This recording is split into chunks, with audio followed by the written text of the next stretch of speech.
ઈસુએ એને એક દાખલો કીધો, અંજીરના ઝાડ અને બીજા બધા ઝાડને બાળો. જેમેશ એનામાં પોપેળી નકળે હે તે તમો બાળીને પોતે જ જાણી લો હે કે ઓનાળો ટીકે હે. એવી જ રીતે જ્યારે તમો એ બધી વાતે હાથ બાળો ત્યારે જાણ લો કે પરમેશ્વરનું રાજ ટીકે હે. હું તમને હાસુ કહું હે કે જ્યાં તક એ બધી વાતે પૂરી નહીં થઈ જાય ત્યાં તક એના જોગના મનખ નહીં મરે.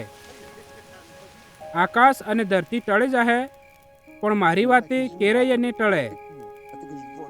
એટલે હારું પોતે પોતાને સંભાળો કે તો એવું નહીં થાય કે તમારું મન અતિશય ખાવા પીવામાં, લસો કરવામાં અને સંસારિક જીવનની ચિંતા થકી બુડી જાય અને છેલ્લો નિયાનો દાડો તમારી પેર પાહની જેમ અપસૂકનો આવી પડે.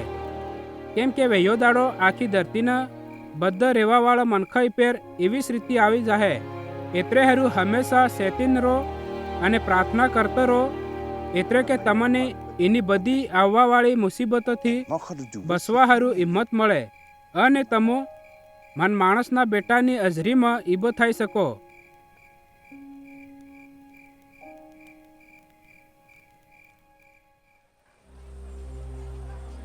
ઈસુ દાડેનો તે મંદિરમાં મનખાની શિક્ષણ આલતો હતો અને રાતે યરુશલેમ શહેરમાં ભારત જૈતુન નામના ડુંગોરી પેર જઈને રાત કાઢતો હતો.